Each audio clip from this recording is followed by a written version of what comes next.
शुरुआत करेंगे। एक प्रार्थना है, भजन है। भाव से इसको श्रवण करिए और मेरे पीछे इसका उच्चारण करते चलिएगा, ठीक है?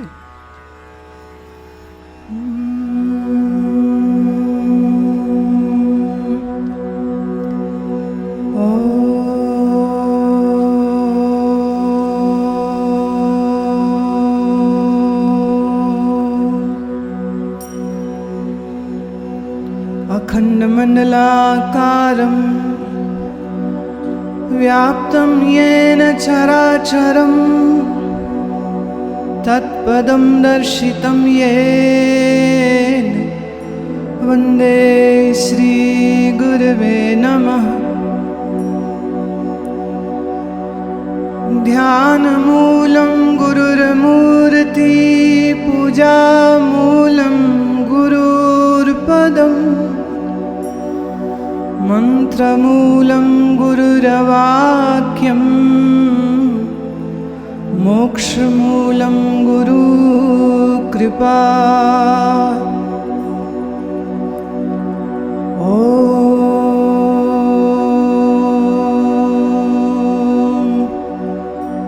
शान्तिः शान्तिः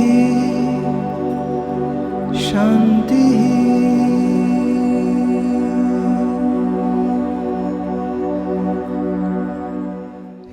परम पिता परमात्मा अपनी कृपा हमें दे दो। हे परम पिता परमात्मा अपनी कृपा हमें दे दो। हे जगदीश्वर हे परमेश्वर अपनी कृपा हमें दे दो। हे जगदीश्वर हे परमेश्वर अपनी कृपा हमें दे दो। हे परम पिता परमात्मा अपनी कृपा हमें दे दो। हे परम पिता परमात्मा अपनी कृपा हमें दे दो।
जगदीश परमेश्वर अपनी कृपा हमें दे दो। हे जगदीश्वर हे परमेश्वर अपनी कृपा हमें दे दो।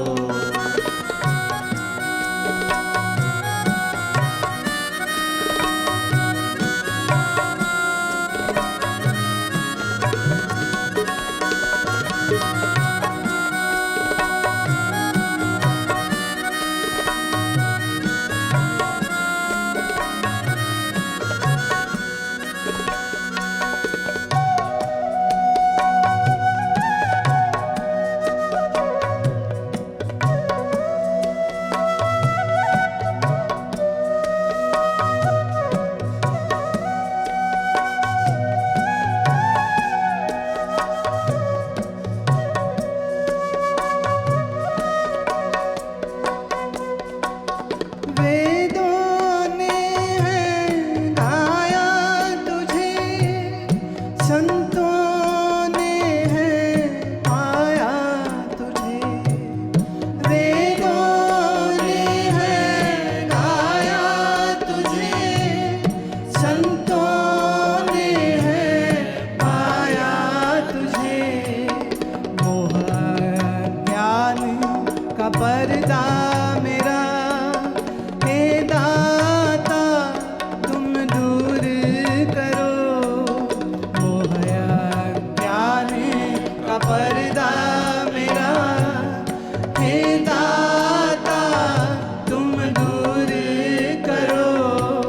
हे परम पिता परमात्मा अपनी कृपा हमें दे दो।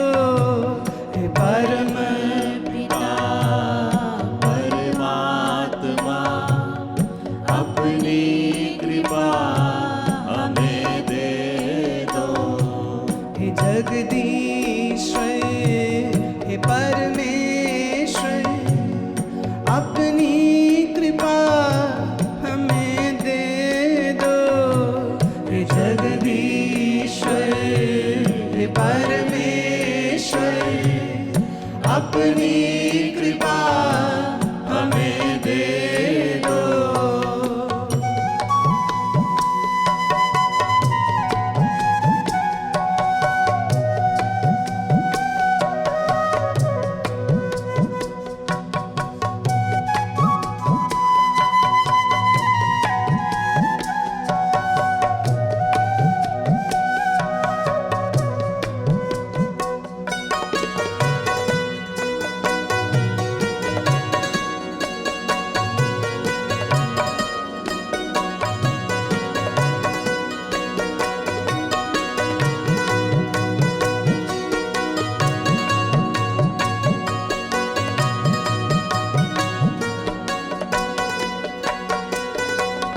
देखूं जो मैं जगत में तेरा ही सब नूर है। देखूं जो मैं जगत में तेरा ही सब नूर है। तेरे नूर की एक किरण दाता जी हमें दे दो।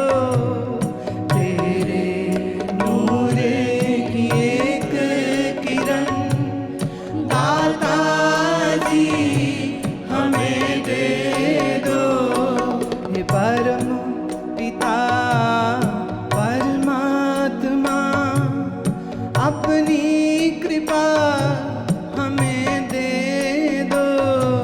हे परम पिता परमात्मा अपनी कृपा हमें दे दो।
हृदय में अमृत पूर करो, जीवन मेरा धन्य हुआ।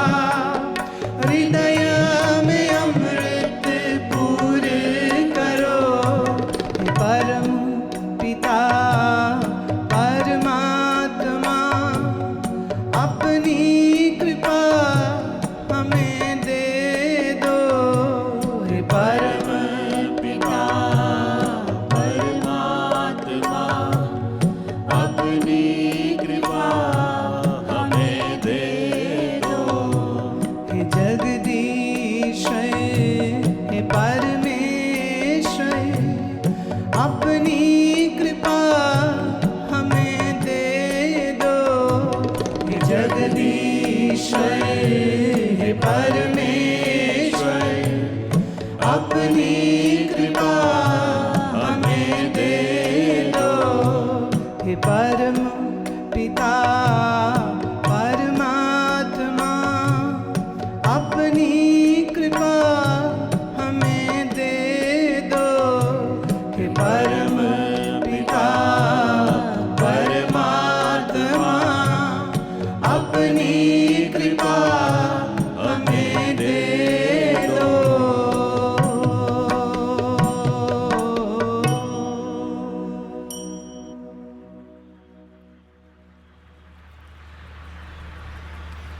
जैसा हम मांगते हैं, जैसा हम सोचते हैं, वैसा हमारे जीवन में घटित होता है। ये निश्चय से, संकल्प से, विश्वास से इस बात को आप अंगीकार कर लीजिएगा। Whatever you think, every thought will get actuated in your life. आज तक का आपका पूरा जीवन आप अगर देखें तो शायद बहुत से उदाहरण आपको मिल जाएंगे जहाँ आपने कुछ सोचा, फिर उस सोच पे काम करते रहे, उस सोच को रोज़ पानी देते रहे और फिर एक दिन वो चीज़ हो गई। चाहे वो स्कूल पास करना हो, चाहे वो कॉलेज करना हो, चाहे वो शादी करना हो, चाहे वो बच्चे हों। आप कहोगे ऐसे तो हमें बहुत कुछ हम सोचते हैं पर वो सब कुछ तो नहीं होता। अब जो सब कुछ नहीं हो रहा तो उसमें कहीं ना कहीं हमारे पूर्वकृत कर्मों का जो श्रृंखला चल रही है उसके तदनुसार जो भोग मिलने हैं वो भोग को तो आप कैसे माइनस कर दोगे ना। आप यूँ समझें जैसे आप अपने बैंक अकाउंट में, सेविंग अकाउंट में 50 रुपया जमा करिए तो उस 50 रुपये के ऊपर I don't know what the present interest rate is, but से एग्ज़ाम्पल कि 6% मिलता है उस पर, तो उस 50 पर 6% जुड़ गया तो साल के आखिर में आते आते आपकी रकम कुछ बढ़ जाती है। आप बैंक में एफडी करते हैं 3 साल, 6 साल, 10 साल के लिए, तो सरकार उसके ऊपर आपको 9% या 10% आपको बेनिफिट देती है, आपकी रकम बढ़ जाती है। लेकिन अगर आपने बैंक में कोई पैसा ही नहीं डाला तो फिर इंटरेस्ट भी कोई नहीं होगा और बढ़ेगा भी कुछ नहीं। समझे? ऐसे ही कर्म के इस बैंक में 2 खाते हैं, एक खाता है पाप कर्म का, एक खाता है पुण्य कर्म का। हाँ, तो अब आप पुण्य के खाते में कुछ डालते हैं तो उस पर भी इंटरेस्ट लग जाएगा, और पाप के खाते में कुछ डालेंगे तो याद रहे उस पर इंटरेस्ट थोड़ी ज़्यादा होता है।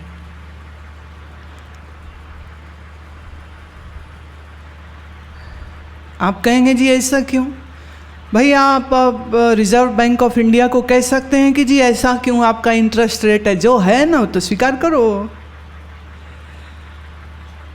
ऐसे ही कर्म के सिद्धांत में कुछ चीज़ें ऐसे चलती हैं, तो हम पुण्य कर्म करें, हम पाप कर्म करें, तो वो कर्म की जो इम्प्रेशन है वह हमारे मन पर, हमारे सबकॉन्शियस पे, हमारे अवचेतन मन पे पड़ जाती। जैसे बैंक की कॉपी मिलती ना आपको, यू गेट द बुक, जो अगर ऑनलाइन करते हैं तो उसमें भी वो आपको दिखा देते हैं कि आपका इतना आया, इतना जमा हुआ, इतना इंटरेस्ट हुआ, इतना आपका ये हुआ, उस पर इतना TDS कटा, एक्सेट्रा एक्सेट्रा। आपको जब चाहें आप ऑनलाइन देख लीजिए, और नहीं तो आपकी कॉपी जो पासबुक होती है उसमें आपको लिखित मिल जाता है। पूरा हिसाब एकदम सही होता, कुछ गलत नहीं होता। अब ये बैंक में कुछ गलत होने की संभावना है, लेकिन कर्म के इस बैंक में कोई गलती नहीं होती। और इसकी जो पासबुक है वो कहाँ है? वह आपके सबकॉन्शियस माइंड में है, आपके अवचेतन मन में वो छप रहा है। आप श्रेष्ठ कर्म करो, अच्छा कर्म करो वो भी, आप कुछ बुरा करो वो भी। जैसे हम अपनी कन्वीनियंस में कभी कभी ये कहते हैं, जी देखो हम तो किसी का बुरा नहीं सोचते हैं, हम किसी का बुरा करते नहीं हैं। लेकिन सच ये है, जब आपको किसी के साथ ईर्ष्या हो जाती है तो ईर्ष्या के उस वेग में आप क्या कुछ कर जाते हैं उसका ज्ञान आपको भी नहीं रहता। आपको किसी से राग हो जाए, अटैचमेंट हो जाए, तो फिर उस अटैचमेंट में आप कुछ भी कर सकते हैं, ये संभावनाएं पूरी पूरी बनी हुई हैं। मनुष्य है ही ऐसा, जहाँ मन इसका जुड़ जाए, राग से जुड़ जाए या द्वेष से जुड़ जाए, मैंने whether it is an attachment और whether it is aversion towards that person, हमारे कुछ रिफ्लेक्सेस हैं जो चलने लग जाते। जैसे हमको कोई बंदा पसंद नहीं है और उसकी ज़िंदगी में कुछ बुरा हो जाए तो हमें देर नहीं लगेगी ये कहते, देखा मिल गया ना मज़ा। हाँ, अच्छा उस बुरे बंदे के साथ कुछ अच्छा हो जाए तब आप कहेंगे कुछ पॉलिसी लड़ाई होगी इसने, पता नहीं कैसे भगवान ऐसे लोगों को ये सब दे देते। मतलब वो स्वीकार नहीं होता। जैसे आपको कुछ चीज़ चाहिए, लोभ आ गया मन में, कोई चीज़ चाहिए, अब वो चीज़ लेने के लिए आपका लोभ एक ऐसा प्रेशर क्रिएट कर देता है कि आप अपने मन वांछित वस्तु को प्राप्त करने के लिए कुछ भी कर जाएंगे, कुछ भी। पर चक्कर ये है कि किस बात को आप कहेंगे अब ये कुछ हुआ, और किस बात को आप कहेंगे चलिए तो कुछ भी नहीं। कोई आदमी हजारों करोड़ का घपला करके खा जाता है, वो भी यही कहते हैं कुछ भी नहीं है तो। और कोई सिर्फ 1000 रुपया खाता है, वो भी कहते हैं कुछ नहीं है ये तो। ड्राइवर को लोभ था कि मैं जल्दी निकल जाऊं, मैं लेट हो गया तो मुश्किल हो जाएगी, और ये कि भी गाड़ी में वो बैठे उनको दिक्कत होगी और दिक्कत नहीं होनी चाहिए, तो मुझे दिक्कत ना हो, उसको दिक्कत ना हो, इसलिए वो 50 रुपया दे के छूटना पसंद करता है। अब हमारे लोभ ने हमसे न्याय और अन्याय, राइट एंड रॉन्ग की जो डिस्क्रिमिनेशन है, जो फ़र्क है, वो ख़त्म कर दिया ना फ़र्क। तो जब हमें कुछ चाहिए तो हम अपने लोभ में सत्य असत्य का, माने राइट एंड रॉन्ग का जो फ़र्क है, वो हम बड़े इजीली कन्वीनियंटली भूल जाना पसंद करते। तो लोभ में आदमी गलत कर्म करता है, क्रोध में आदमी गलत कर्म करता है, द्वेष में आदमी गलत कर्म करता है, अहंकार में आदमी गलत कर्म करता है। अच्छा, जो अहंकारी आदमी, उसे मालूम होता है कि ये मैं गलत कर रहा हूँ, लेकिन फिर भी करता है, हठ हो जाती, बाल हठ, त्रिया हठ, राज हठ, हठ में आके आदमी गलत काम करता जाता। उस समय उसको समझ नहीं आती कि ये ठीक नहीं है। वो कहता है ठीक ठीक क्या होता है, गलत गलत क्या होता है, बस मैंने तो कर दिया। बट ये जानिए, ये समझिए, पर ये आप समझ लीजिए बहुत अच्छी तरह से कि हम भले अपने गलत को सही प्रूव कर लें, लेकिन जो गलत है सो गलत है, जो सही है सो सही है। लेकिन जब हम अपने स्वार्थ, अपने लोभ, अपने क्रोध, अपने अहंकार के कारण गलत कर्म करते हैं और कन्वीनियंटली भूल जाना चाहते हैं कि हमने कुछ ऐसा काम किया है, तो इसका दंड भाई हम चाहें हम ना चाहें लेकिन वो हमको मिलने वाला जरूर। तो आपने अपने लेखे में क्या डाला? पुण्य डाला, पाप डाला, क्या डाला?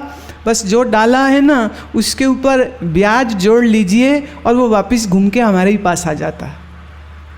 इसलिए महात्मा लोगों ने, संत लोगों ने ये कहा कि देखिए कुछ भी करो लेकिन गलत करने से पहले 1000 बार सोचो और पर पुण्य कर्म करने के लिए एक बार भी मत सोचो, तुरंत कर दो बस।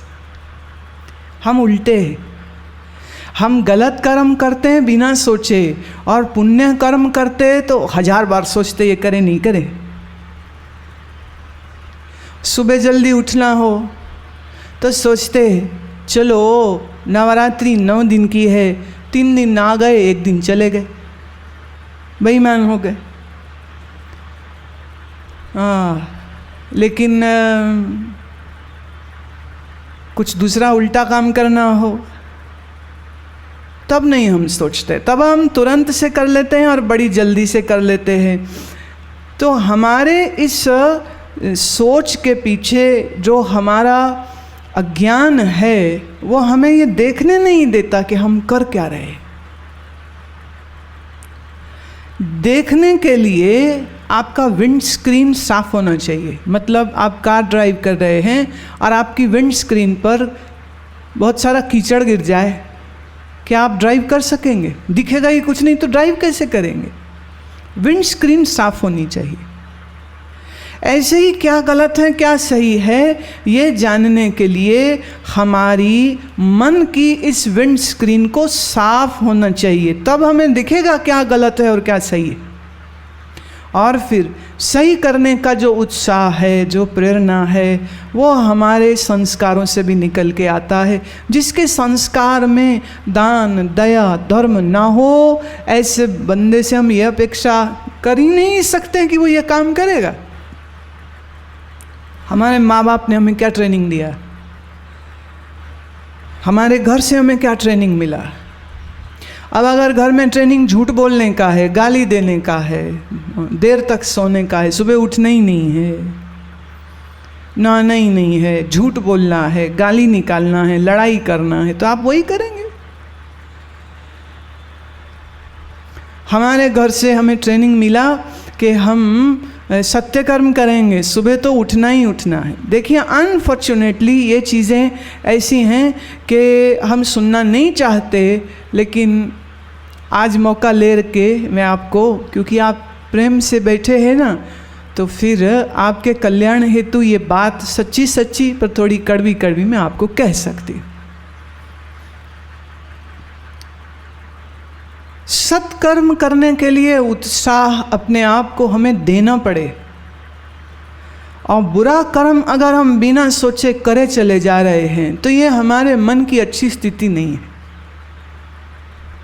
मैं ऐसे कहती हूँ, आपके सामने 2 स्थितियाँ हों, एक स्थिति है कि आप झूठ बोल लो और सज़ा से बच जाओ, और एक स्थिति ये है कि आप सच बोलो और सज़ा सह लो। आप क्या करेंगे? हाइपोथेटिकली सिचुएशन अपने दिमाग में बना लीजिए आप। मोस्ट ऑफ द टाइम्स हम लोग झूठ पसंद करेंगे, सजा से बच जाते हैं, दैट इज इनफ। लेकिन क्या हमारे अंदर इतनी क्षमता, या मैं ये कहूँ क्या इतनी हमारे अंदर रीढ़ की हड्डी है, इतना बल है हमारे अंदर कि हम अपने अहंकार को नीचे गिरा करके लेकिन सत्य को हम चुनें और सही काम को करें, गलत काम ना करें, ना गलत काम सोचें। अब ये कब होगा? जब हमारे चित्त में विवेक अधिक सुंदर होगा। विवेक किसके अच्छा होगा? जिसका मन शांत होगा। मन किसका शांत होगा? जो कुछ सात्विक कर्म रोज करता हो। देखिए आप रोज नहाते हो या नहीं नहाते हो? ऐसा तो नहीं कि कभी दिवाली अमावस्या ही नहाते हो। और लगाया डिओड्रेंट और परफ्यूम लगाई एंड दैट्स इट? क्या आप ऐसा करते हैं? I don't hope so. आप रोज नहाते, गर्मी के दिन में तो आदमी 2 बार 3 बार भी नहा लेता है। अब नहाते हैं तो क्या, नहाना ना पाप है ना पुण्य, नहाना एक नित्य कर्म है। रोज का आपका ये नित्य कर्म होता है। पर जब स्नान करते हैं तो ताजगी, स्फूर्ति, एनर्जी ये आपको प्राप्त होती है। और नहा के साफ सुथरे कपड़े पहन के यू ऑलवेज फील गुड।